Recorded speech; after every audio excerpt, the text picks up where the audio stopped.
come back out into the spotlight and do stuff again.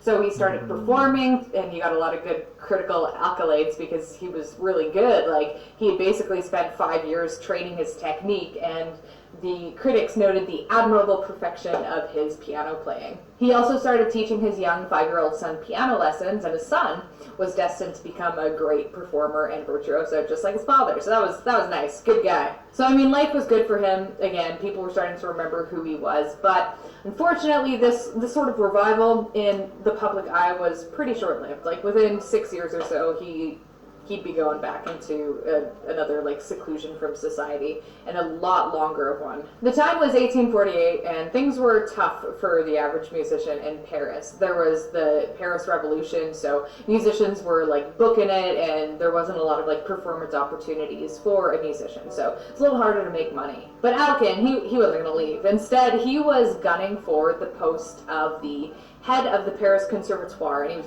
very, very passionate about getting this post because partly because he wanted to improve his financial situation, but he was also, like, a passionate musician and teacher, and he was, like, definitely well qualified for the post. But he had a rival, and his rival was Antoine Marmontel, who ended up getting the post. I mean, spoiler alert. But Charles Alkin was, like, pretty scathing of this guy. Like, he was like, he's mediocre, he doesn't know how to teach, he's a crappy musician. Like, he wasn't a very good piano player, granted. And Charles Alkin was almost definitely better qualified, but politics, sometimes, you know, people pull strings, there's biases, so for one reason or another, mediocre, he doesn't know how to teach, he's a crappy musician. Like, he wasn't a very good piano player, granted. And Charles Alkin was almost definitely better qualified, but politics, sometimes, you know, people pull strings, there's biases, so for one reason or another, Charles Alkin didn't get the post, and he was traumatized by that. And just to further compound his trauma and despair, Chopin died the next year in 1849 and lost a good friend. So in a letter that he wrote to one of his friends, he said, "I have lost the strength to be of any economic or political use." So by 1854, Charles had pretty much entirely disappeared from the public eye again, this time all the way until 1873. So, like, a 20-year period of just, like, not performing. Like, he just pieced right out. He didn't give up on being a musician. He was still doing a lot of writing. He just wasn't doing performing. And there's not a lot that people know about this time period for Alkin, but we do have, like, little bits and pieces from letters that he was sending back and forth to friends. So one thing that we knew about him was that he had a very, like, foul view of modern music. He threw barbs at everyone from Liszt to Berlioz, and especially to Wagner. Like, Alkin hated Wagner. Like, one of his quotes about him was that Wagner was not a musician, but a sickness. Like, whoa. Getting a little out of control there, Alkin. Another way that Alkin was passing the time in this 20-year time span is he became very dedicated to translating into French the entire Old Testament and New Testament from its original language. So this is a guy that was, like, really, like, he just went all in. Like, he went hard. So flashing forward to the 1860s, and Charles Alkin was slowly sinking into poverty, and his mental illness got a little iffy there, and I think that's just mainly because of being secluded from society. Or it can work the other way around, like, you have a mental illness and then you withdraw and then it exacerbates it. He eventually even gave up on composing music because he just couldn't see the points of it anymore. Like, it was a pretty rough time in his life. And then moving closer to 1870, Paris was even more upheaval. Germany was attacking it, people were leaving. Even Charles Alkin's son, who was by this point a famous, well-known composer and performer, had left the city for a little bit. But our Charles Alkin, he was never leaving Paris. Like, it didn't even matter. Like, his apartment had bullet holes in it, and he just kept on living in Paris. Finally, in 1873, Charles Alkin decided, like, enough is enough. I'm tired of being secluded from society, and he started performing again and putting himself out there. The famous Vincent d'Indy commented on Alkin's playing, saying that his performance of Bach showed expressive, crystal clear playing. He also commented on Alkin's Opus 110 Beethoven Sonata performance, saying, "It wasn't Liszt, like, perhaps less perfect technically, but it had greater intimacy and was more humanly moving."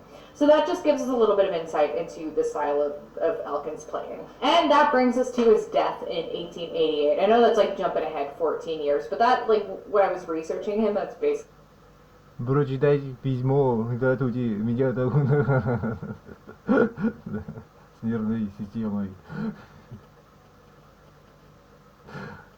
Прощался.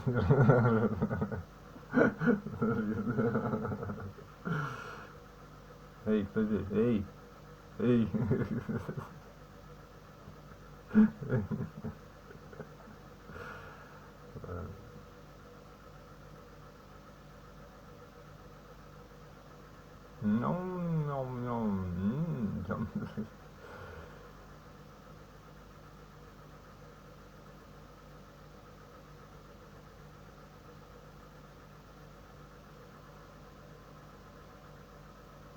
Да я все понял. Ты чего не синхронизируешься, сволочь? Синхронизируй себя сам.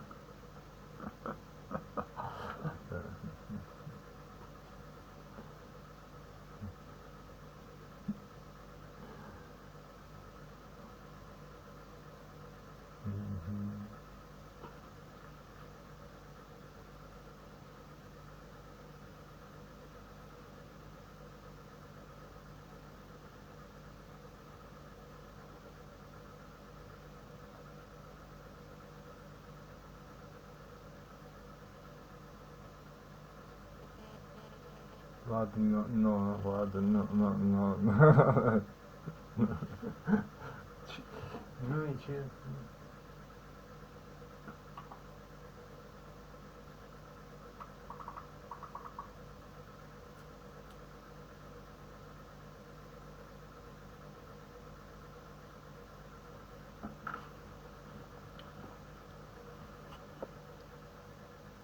Где чубиха, куда ты потеряли чубиху-то?